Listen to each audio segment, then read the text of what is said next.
Bienvenidos hermanos, Dios les bendiga. Vamos a iniciar entonces con la aventura de este curso.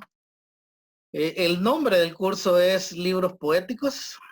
Lo que estudiamos en libros poéticos es todo lo relacionado a la literatura poética y sapiencial del Antiguo Testamento. Eh, la mayoría de ustedes ya están familiarizados con este tema de los libros poéticos. ¿Cuál va a ser el contenido general, digamos, de nuestro curso?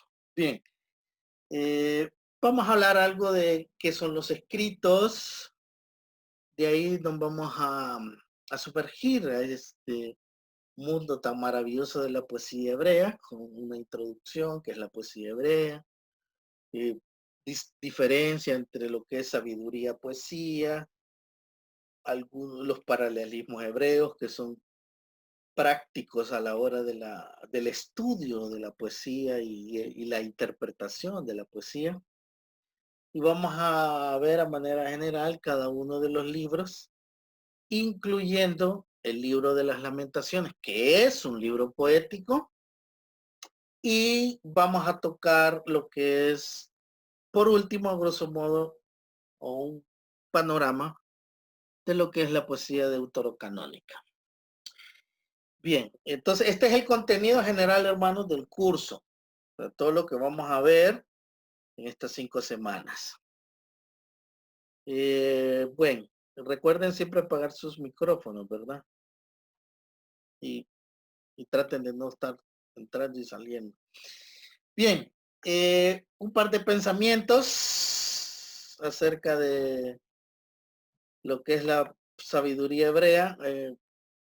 Aristóteles menciona que la ignorancia afirma, o el ignorante afirma, o sea, afirma todo lo que le den, pero el sabio reflexiona, duda. ¿Mm? Como popularmente se dice, no simplemente absorbe lo que se le dan, sino que hace una pausa, medita, piensa, duda inclusive de lo que le dicen a manera de reflexión. Y los proverbios dicen algo similar, dice la versión Jerusalén en el proverbio 1:5, el sabio escucha y aumenta su saber. Vamos a introducirnos entonces en este mundo maravilloso de la poesía y la sabiduría hebrea. Es muy conocido de parte de ustedes que los poéticos en nuestro canon protestante, el canon del Antiguo Testamento, es Job, Salmos, Proverbios, Eclesiastés y Cantares.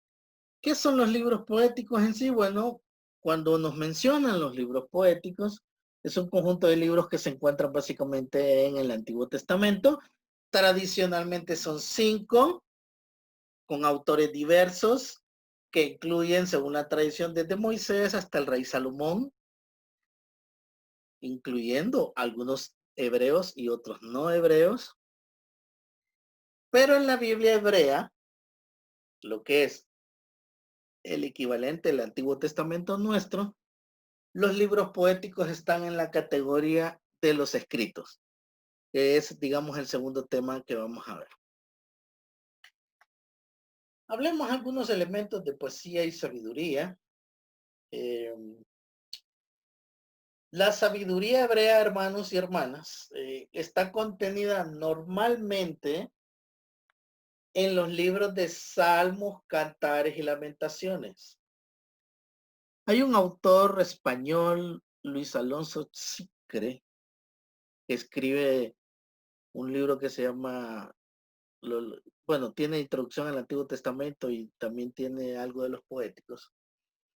Él menciona que a pesar de que Salmos es catalogado en la poesía meramente, hay salmos de tipo sapiencial, ¿sí?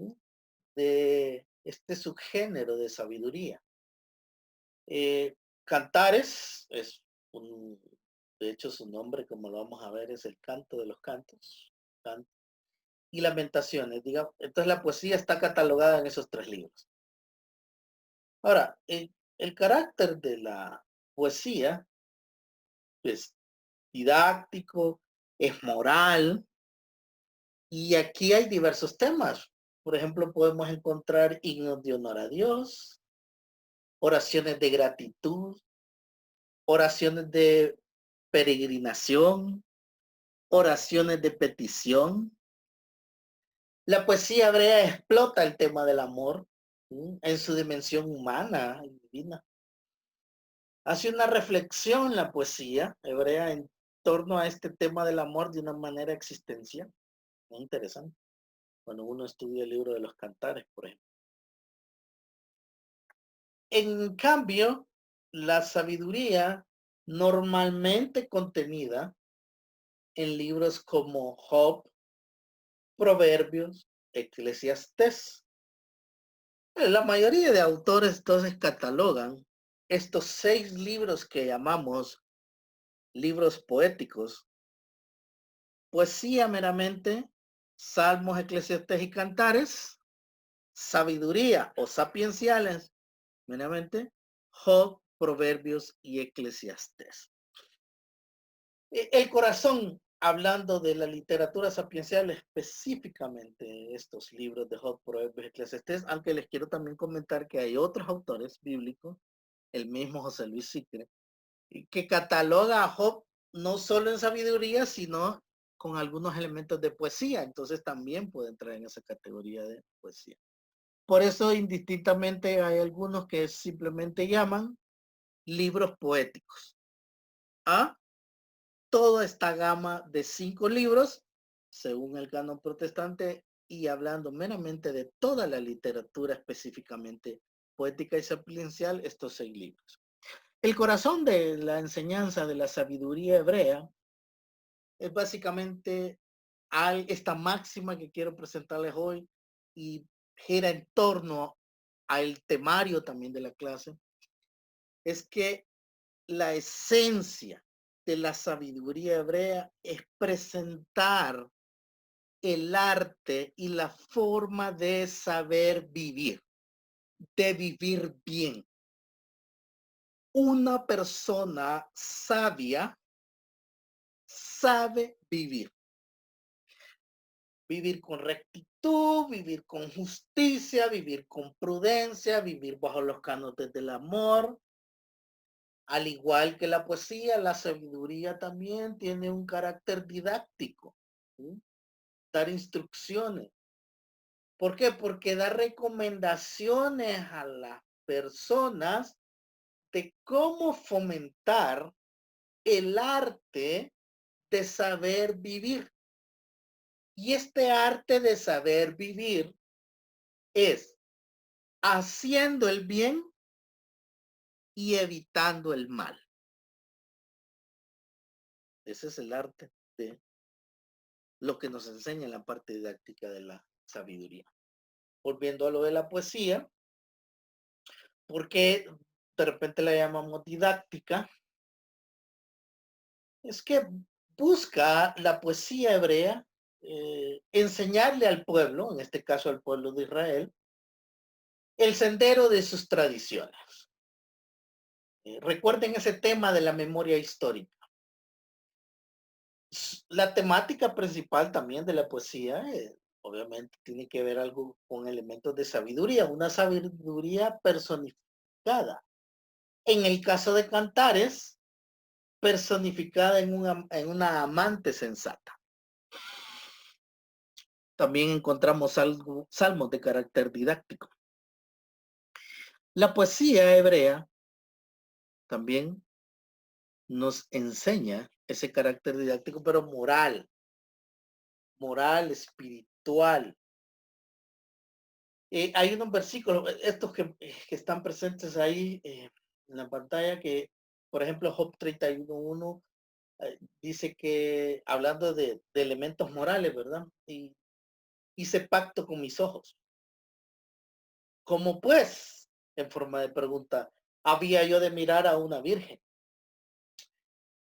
O el Salmo 24:4, donde menciona que el limpio de manos y el puro de corazón, el que no ha elevado su alma a cosas vanas, ni jurado con engaño. ¿No? Elementos de tipo moral espiritual que encontramos en algunos textos poéticos. Eso es característico de la poesía. Ahora, la poesía hebrea, algunos dirán, bueno, ¿dónde la aprendieron los israelitas? ¿No? En primer lugar, no es exclusiva de los israelitas. De hecho, las raíces de la poesía y la sabiduría hebrea obviamente son antiquísimas a la formación de Israel, al igual que las letras, al igual que el arte, la pintura. Hay muchos elementos que cuando el pueblo de Israel se forma ya han existido. De hecho, Israel se forma o está en el cautiverio en una cultura milenaria, como es la egipcia. Inclusive la sabiduría tiene sus raíces tanto en Egipto como en Sumeria, 24 siglos antes de Cristo. En Mesopotamia, por ejemplo, contaba con una gran riqueza, una diversidad de escritos. Pero, al igual que Sumeria, que ya habla de ensayos, proverbios breves, hay algún tipo de instrucciones, preceptos. Como por ejemplo, bueno, en Mesopotamia se da el famoso Job babilónico, que es un libro antiquísimo. Y hablando de sabiduría y poesía hebrea, como la conocemos, se forma, hermanos, hasta mediados del siglo X. ¿Sí? Y casualmente se forma con la monarquía. O sea, en Israel, estos elementos de las raíces de su sabiduría, aunque ya hay tradiciones orales por ahí, pero como la conocemos y como está plasmada en la Torá, en la Tanakh y en el Antiguo Testamento, es hasta el siglo X. O sea que en comparación a la sabiduría de las otras naciones o de las otras grandes culturas, la poesía y sabiduría de Israel es más nueva, o más cercana a la época de Jesús. Hablando de un ejemplo de sabiduría o de estas raíces profundas de la sabiduría oriental, del Medio Oriente, les quiero hablar algo de este famoso libro, el Job babilónico.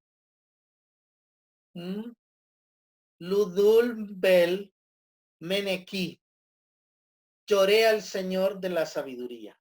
Es un poema mesopotámico, escrito en acadio, que se preocupa por el problema del injusto sufrimiento de un hombre.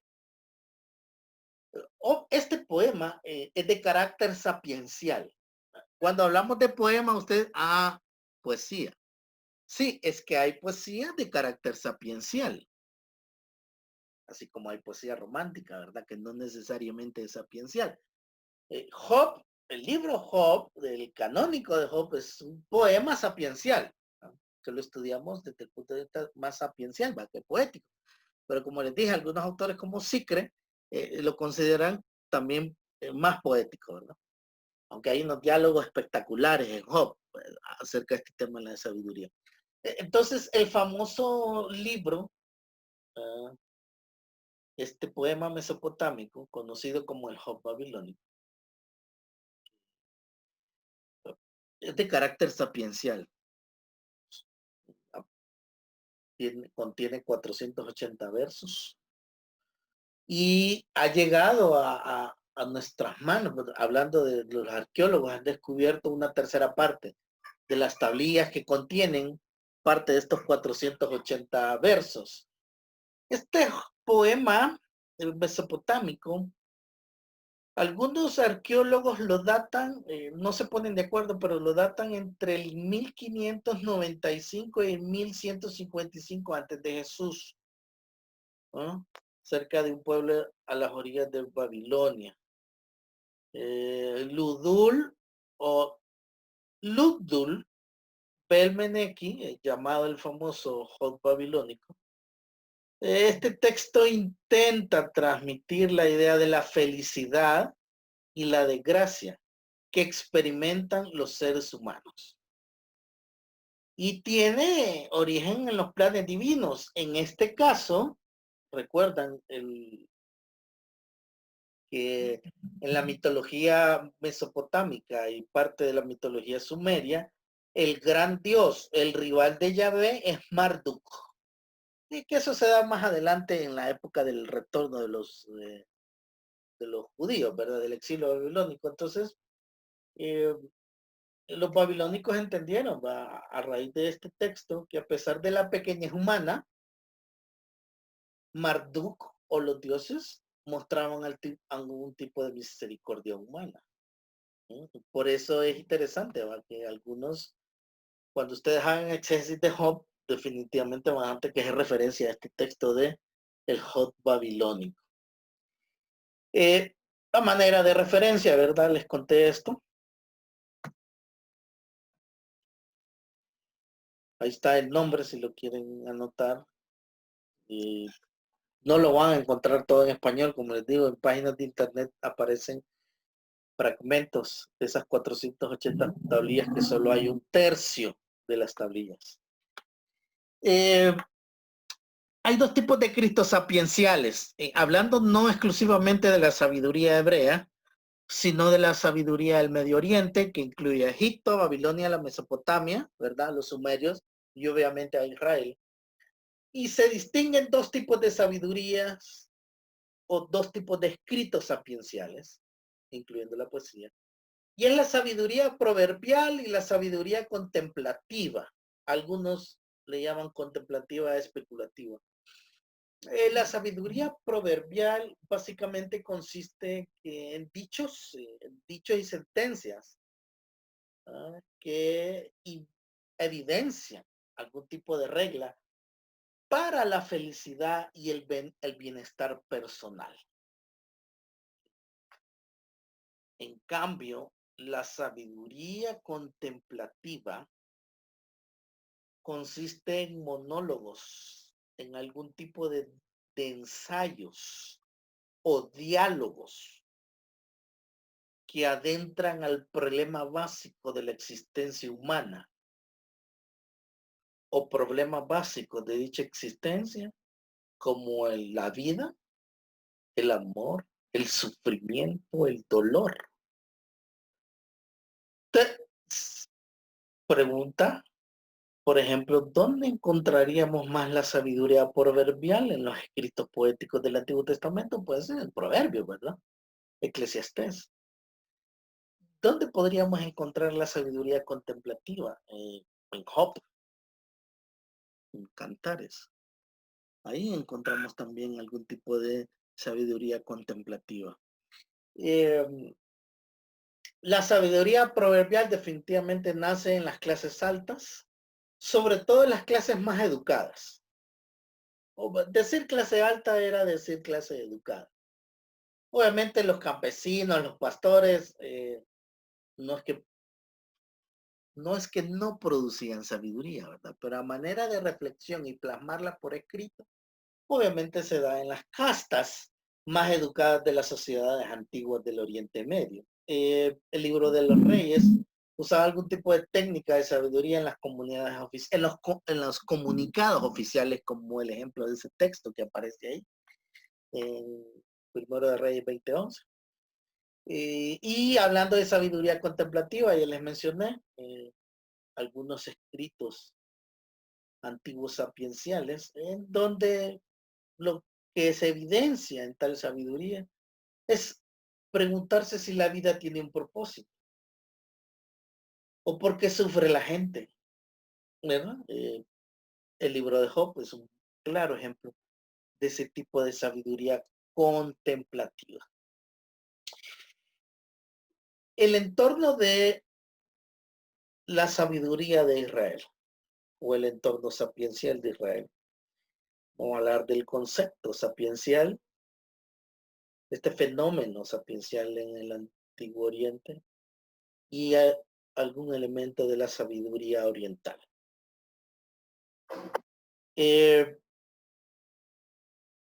Lo sapiencial, hablemos de la definición. Es un concepto que para la sabiduría antigua del Medio Oriente es un concepto, hermanos y hermanas, que se adquiere con la experiencia. Y este es muy, es un elemento particular de la sabiduría del Oriente Medio, a diferencia de la sabiduría griega, que es más reflexiva, es más lógica, ¿no? Digamos que es más alta. Lo sapiencial en el Medio Oriente gira en torno a la experiencia, o su concepto se adquiere de la experiencia. El propósito de la sabiduría o el concepto sapiencial o de lo sapiencial es que nos ayuda o ayuda al hombre, ¿sí? Y lo define al hombre de los peligros de la vida, o lo defiende, perdón, de los peligros de la vida diaria. Y hablando de peligros de la vida diaria, una mala decisión en nuestra vida puede ser un peligro para nuestra vida. Entonces, uno de los propósitos de tal sabiduría es que ayuda al hombre, ¿sí?, a no tomar esas decisiones equivocadas en la vida. ¿Qué hace lo sapiencial? ¿Sí? Es que modifica el conocimiento, nuestro conocimiento del ser humano, de nosotros mismos, a través de la experiencia o por medio de la experiencia. Podríamos decir que esto de la pandemia ha modificado de alguna manera el conocimiento del hombre con respecto a ciertas realidades que estamos viviendo. Pero no lo íbamos a poder contemplar sin la experiencia, sin vivir. El resultado de lo sapiencial es que el hombre, usted y yo, adquiere una conciencia de su propio ser, interesante, por medio de lo sapiencial. En este caso, por medio del estudio de los libros poéticos. ¿Qué podríamos decir más acerca del propósito de lo sapiencial? Es que ayuda a comprenderse y a descubrir el sentido de los propios acontecimientos que el hombre está viviendo. Hermano, parte de nuestra búsqueda en la vida cristiana y en la vida espiritual y la vida en santidad debería de ser buscar la sapiencia, ¿no? Es muy importante, es claro este concepto de la sapiencial. Nos ayuda a comprendernos a nosotros, a los demás y a la realidad, y a descubrir ciertas cosas, ¿no? Ciertos sentidos o cierto sentido a los acontecimientos. Si hay libros relevantes, y aunque de repente hasta me estoy adelantando de lo de la clase, pero hermanos, si hay libros vigentes hoy en día, en medio de las circunstancias que estamos viviendo, no solo nosotros, sino el mundo, son los sapienciales. Por eso no solo los invito a llevar el curso, sino a leer los libros sapienciales de una forma un poco más reflexiva, existencial, experimental, experiencia. Hay que experimentar esos detalles. El fenómeno sapiencial en el Antiguo Oriente, el punto B, ya lo mencionamos, y es que el fenómeno sapiencial no es exclusivo del pueblo de Israel, ¿verdad? Sino, es más, las otras culturas de alguna manera influyen a Israel. La Biblia habla inclusive ya de sabiduría de los orientales. Está el famoso caso de Salomón, ¿se acuerdan? En ese texto de 4:30 del Primero de Reyes, se habla de que la sabiduría de Salomón sobrepasaba la de todos los orientales y de toda la sabiduría de los egipcios. Ojo, lo que está diciendo es que la sabiduría de Salomón estaba sobre la sabiduría de los demás. No es que está diciendo que los otros no tenían sabiduría, ¿verdad? Entonces, sí hay elementos de sabiduría en las otras naciones o culturas del Medio Oriente. Proverbios 30 y Proverbios 31 incluyen textos sapienciales extranjeros como esta famosa de Agur de Masa, el rey de Masa. Obviamente no estamos hablando de Israel. Y otro elemento en el fenómeno de la poesía, de lo sapiencial en el Antiguo Oriente, es que todos los pueblos han cultivado la sabiduría que viene expresada en forma proverbial. Y cuando hablamos que viene expresada en forma proverbial, es que viene expresada en dichos, proverbios, sentencias, refranes. Igual la sabiduría, podríamos decir, de nuestros pueblos aquí, también muchas veces viene expresada así, en forma proverbial. ¿Mm? Ya voy a dejar un tipo de preguntas y respuestas. Hablando más de la sabiduría oriental. Eh, claro, es expresada en fórmulas. ¿Cómo? Como poemas sapienciales. ¿Dónde lo podemos ver? Pues en Job, en Salmos, en Cantares. Aunque el proceso no fue fácil, tampoco rápido, fue lento. Esto también tiene que ver inclusive con la misma formación del Antiguo Testamento, en donde para que encontremos una máxima en un libro como los Proverbios, primero tuvo que haber nacido el fenómeno de la sabiduría, después la experiencia, y de ahí viene la fórmula proverbial, ¿sí? Como ese famoso salmo Proverbios 1:5 que leímos al inicio de la clase. Pero ese proceso fue lento. La sabiduría, experiencia, que se expresada en fórmulas, no es de la noche a la mañana, es un proceso. Entonces, tal proceso requiere una suma de experiencias, así como una suma de personas capaces de exponer la sabiduría en tal forma que sea breve y comprensible, sencilla. Y es interesante. Por eso no todos pueden dar clase, por eso no todos pueden transmitir conocimiento, y aunque tengan un IQ de 160 como Einstein, es muy difícil que todos transmitan sabiduría. Muchas veces tiene que ver con la experiencia, con la capacidad de exponer todo su pensamiento en palabras tan breves y tan sencillas que sea comprensible ante todos. Entonces, esos elementos requirió la sabiduría tal, requirió la sabiduría del Antiguo Testamento. Bien, esto es a manera de preámbulo. Les cuento que estoy en la introducción de la introducción de la introducción.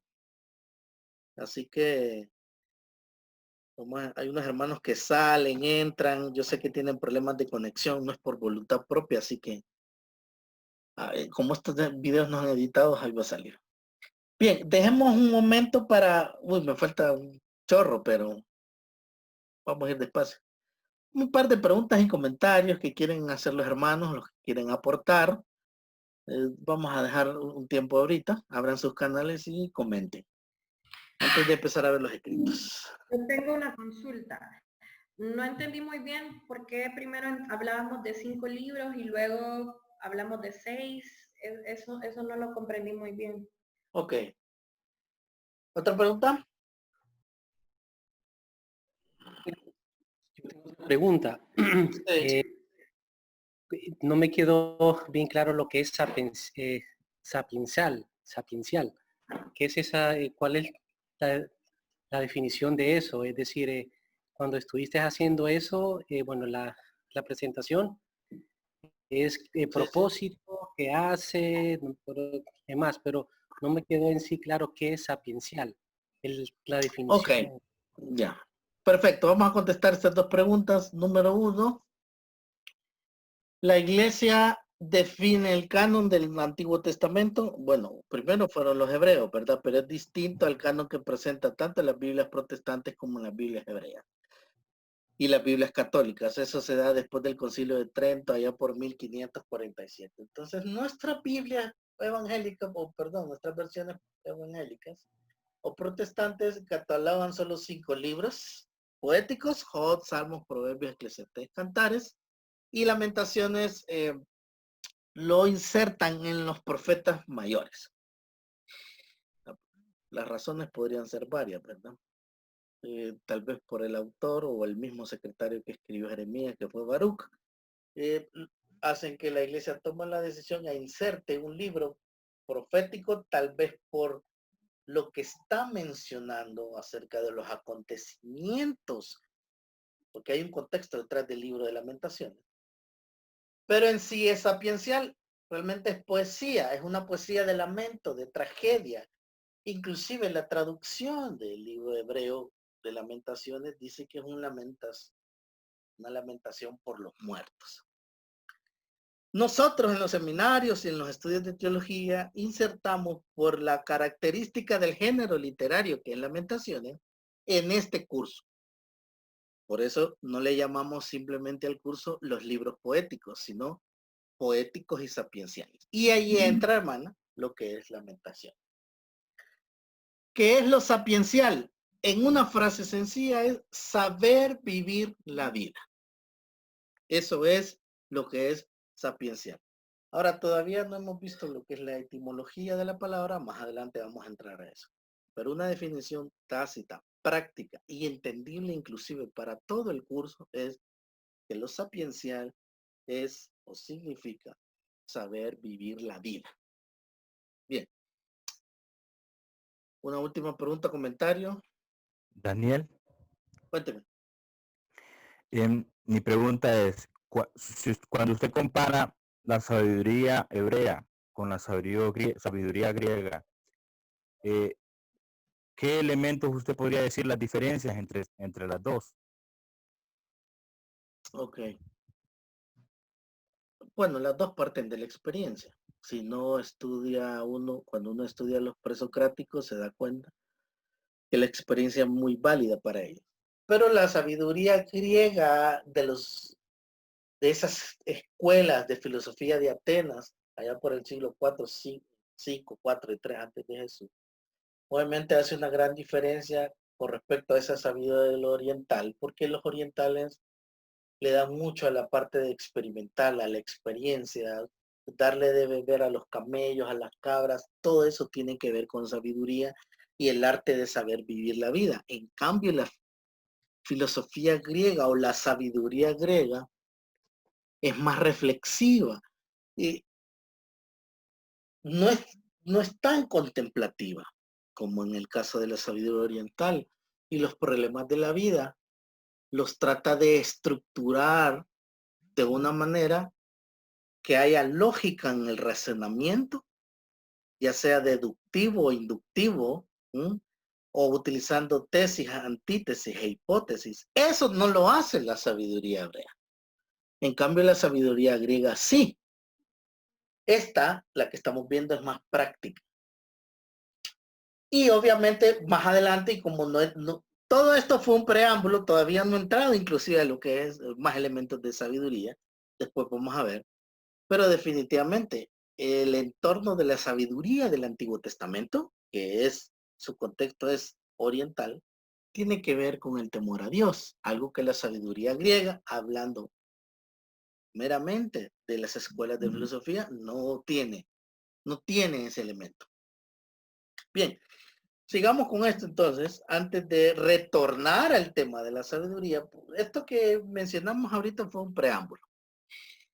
Hablemos de los escritos y tal vez esto nos va a nutrir más este tema de por qué Lamentaciones sí, por qué para las otras Biblias no. ¿Qué son los escritos? A ver, ustedes conocen el canon del Antiguo Testamento, el el canon alejandrí, el hebreo, el palestino, el protestante, el católico y todo eso. Bien, antes de ver eso, los escritos que son. Es una colección de homilías, poemas, oraciones, proverbios, salmos, ¿ah? Que estos representan las expresiones más memorables y poderosas de la devoción israelita. Los israelitas los expresaban en momentos de alegría, fíjense bien, de crisis, de culto y de reflexión personal, hablando de los famosos escritos. Aunque el material más antiguo podría ser algunas colecciones de los salmos, pudo haber sido compilado y recopilado todos esos escritos en los últimos días de la monarquía hebrea, ya por 586, y ya puestos en el canon del hebreo, entre el siglo V y el siglo II antes de Jesús. Estamos hablando en un periodo helenista, un periodo persa. ¿Qué son los escritos? Bueno, los escritos son una sección de lo que ustedes conocen como la Tanakh, ¿verdad? Que por cierto, la Tanakh es un acróstico. Torah, Nevin, Ketuvim. Los Nevin se dividen anteriores y posteriores. Escritos son los famosos Ketuvim. En esa sección de la Tanakh se insertan lo que usted y yo conocemos como los 5 poéticos y lamentaciones. En esa sección. ¿Por qué decimos que es un acróstico? Porque la primera letra en hebreo de cada término forma las 3 letras o las 3 consonantes con que se deriva el término Tanaj o Tanaj, que es una Tau, una Nun y una Kaf, ¿verdad? Entonces, esas letras señaladas ahí con el puntero amarillo. Entonces, un acróstico, Tanaj es un acróstico. Aquí, en este gráfico, bueno, antes, los escritos o Ketuvim son la tercera y última sección de la Biblia hebrea, el equivalente al Antiguo Testamento. Y este título es tomado del hebreo Ketuvim, que en griego es agiógrafo, y ambos se traducen como escritos sagrados. Tanto Ketuvim como agiógrafos se traducen como escritos sagrados.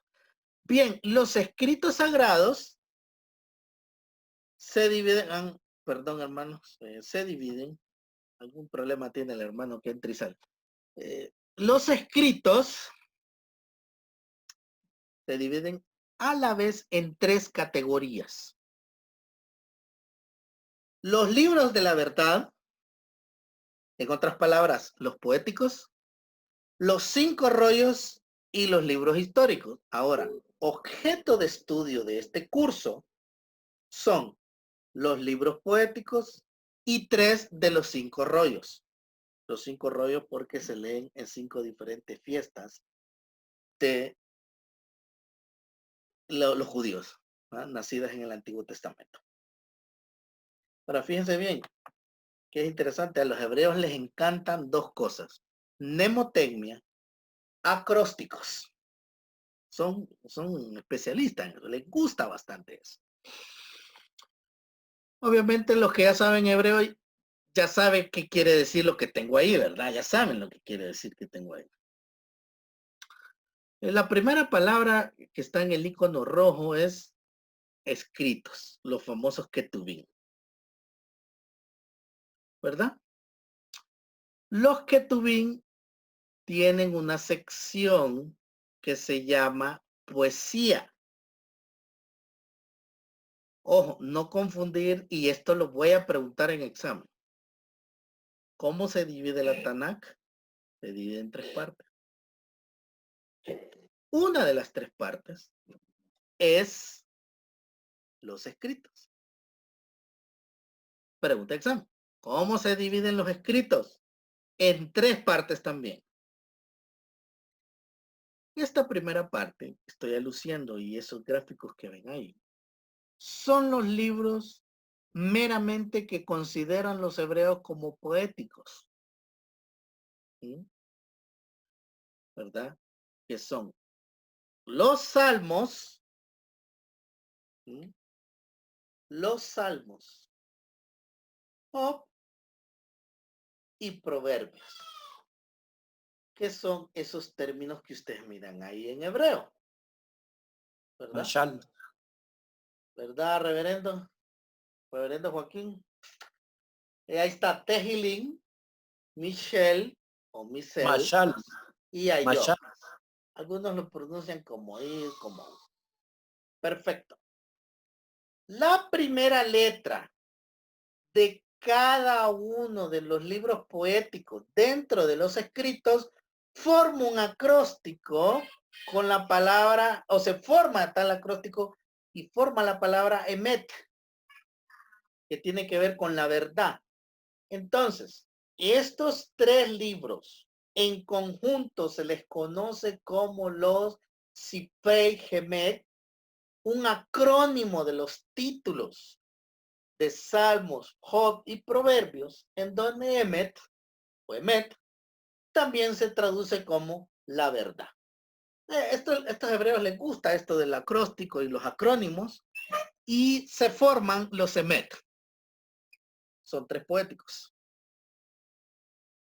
Ojo, si yo les mencioné anteriormente que nosotros estudiamos poéticos y sapienciales de esta manera. ¿Cuáles son los poéticos? Salmos, lamentaciones y cantares. ¿Cuáles son los meramente sapienciales? Job, Proverbios, Eclesiastés. Pero dentro del canon hebreo, en la sección de los Ketuvim, la parte de poesía son Salmos, Job y Proverbios. No confundir esa realidad. Aquí hay otro gráfico para ejemplificar esto que les estoy hablando. Porque para otros autores hay otra clasificación. Miren qué interesante. Los escritos, hay dos gráficos que tienen que estudiar bien. Este gráfico es como se estudia normalmente. Los poéticos son 3, los 5 rollos son 5 y los libros históricos son 3. Pero otros autores dividen los escritos por el contenido.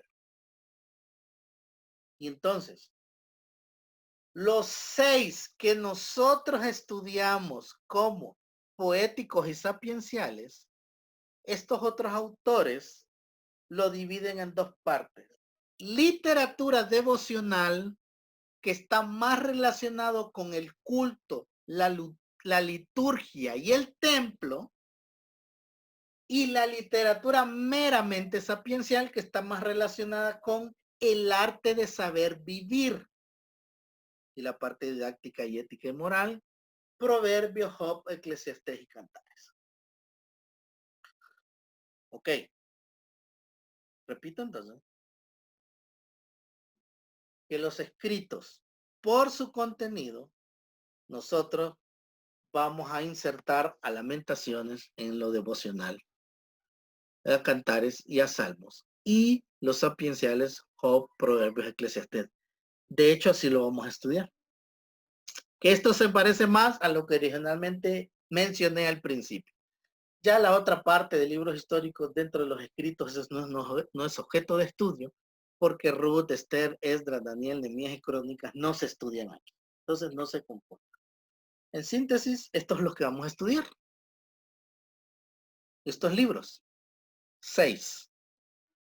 Job, Salmos, Lamentaciones, Proverbios, Cantares y el Eclesiastés.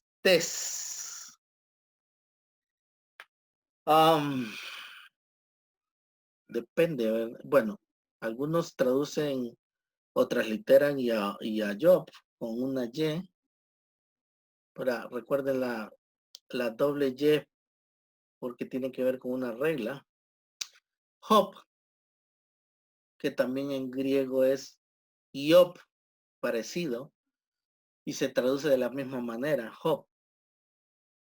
En cambio, los salmos, el término hebreo es tehilín, que se traduce normalmente como alabanzas, hablando del plural, o un cántico de alabanza.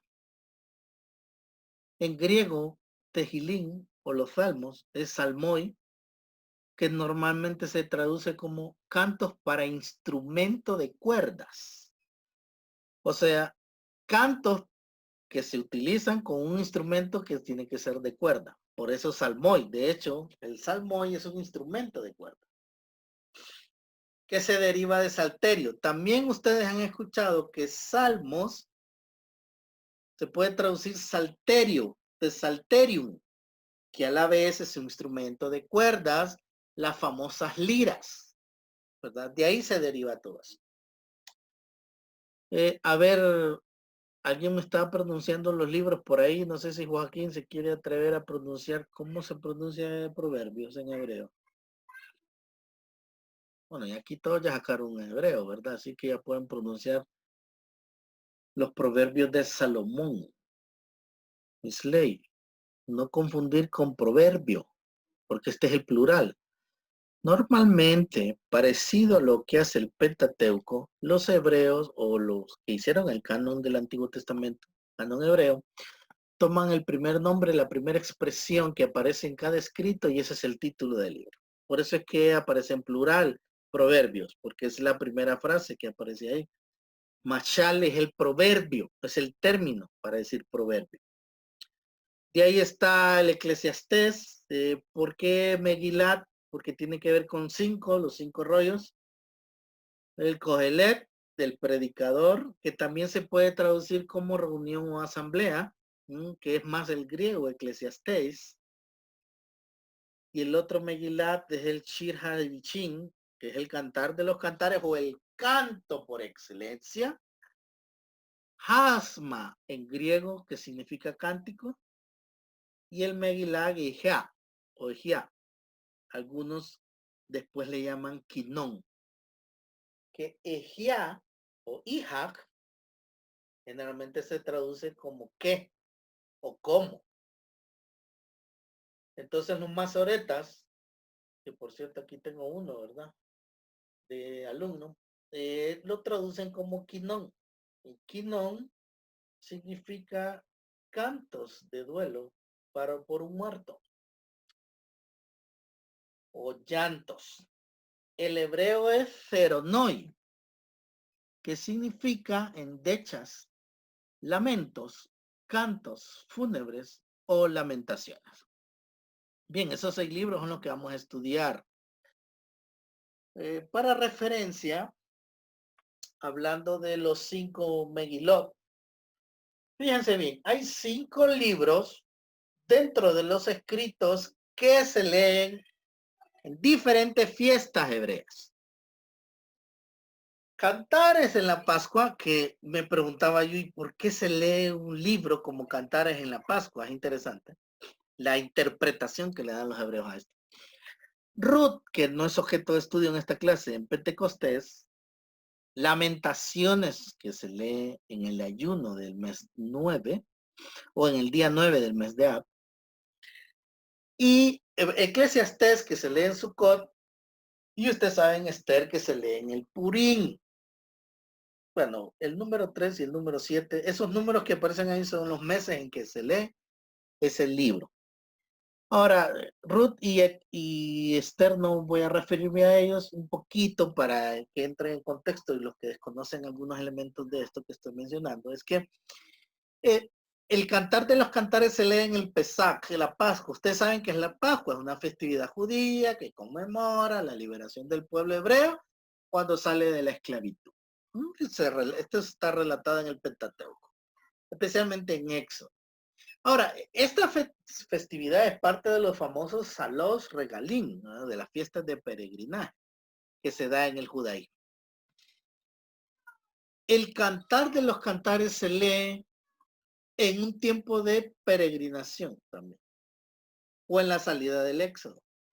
Es que la interpretación que le dan los hebreos a cantares tiene que ver con el amor de Dios hacia el pueblo. Es interesante, esa interpretación se le da. Lamentaciones. Es un libro leído en el ayuno, en ese mes. Es uno de los 2 días de mayor ayuno, como en el Yom Kippur.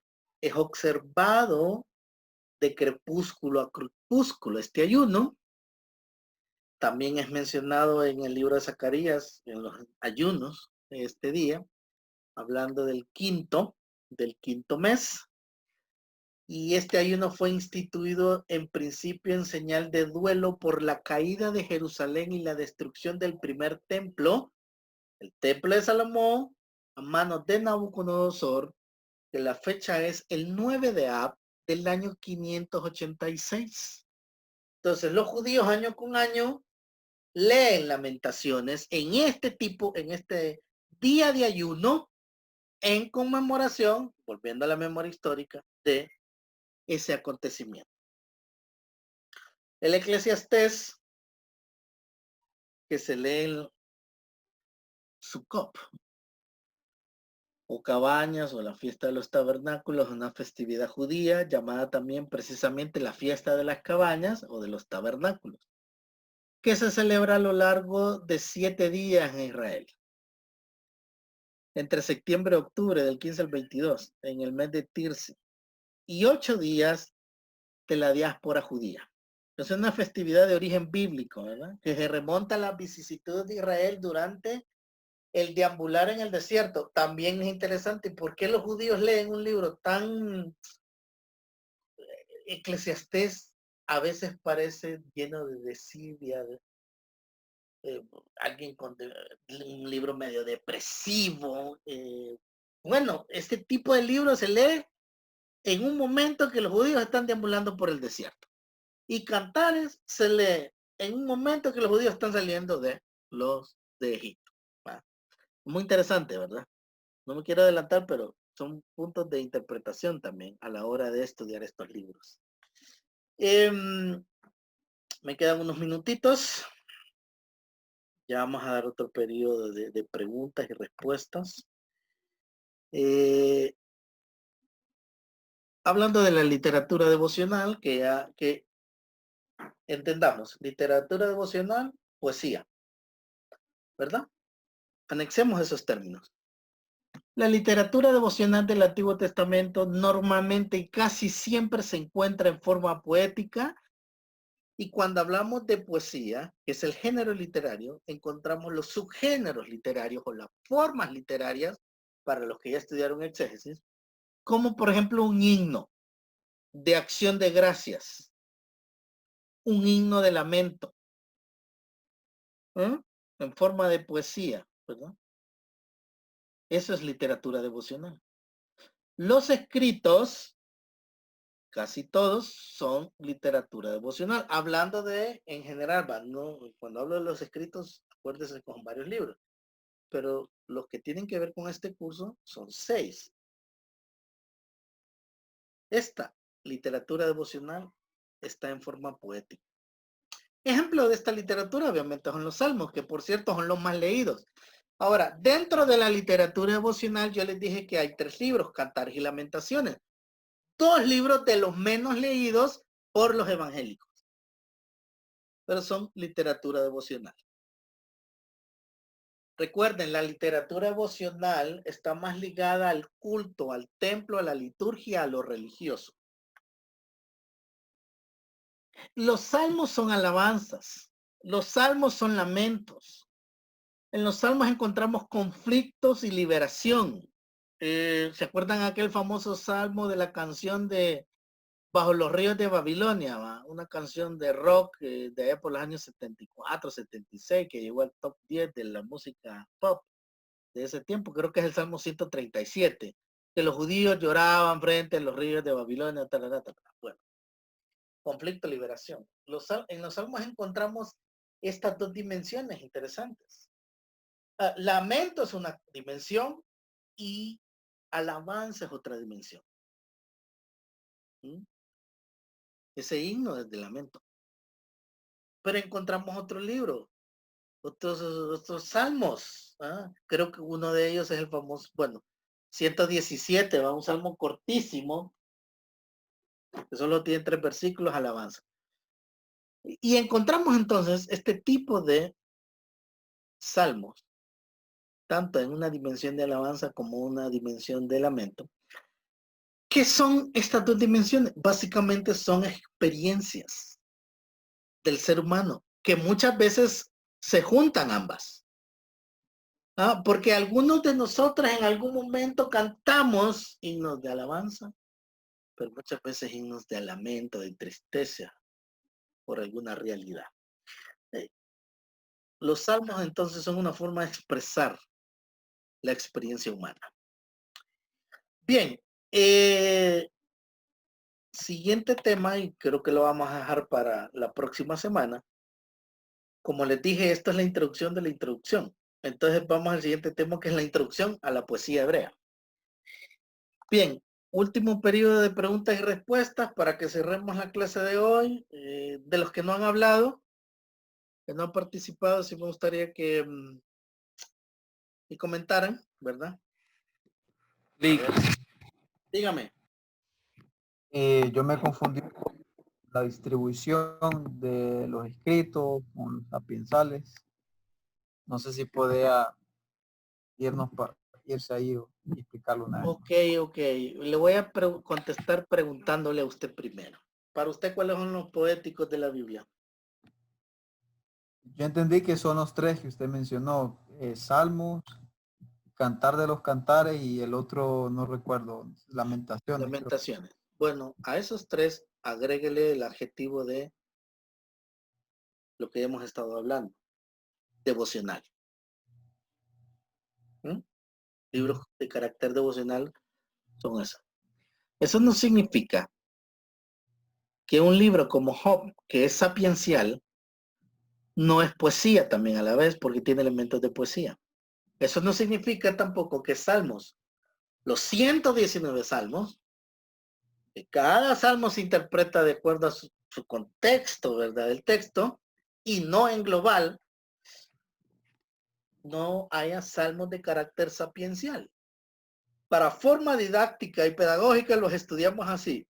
Poesía, devocional, entre comillas, y lo meramente sapiencial, o lo que conocen ustedes como sabiduría. Eso, ¿queda claro? Ahora, que la Biblia hebrea los divide de diferente manera es otra cosa. Los meramente poéticos y los 5 Megilot o los rollos. ¿Otra pregunta?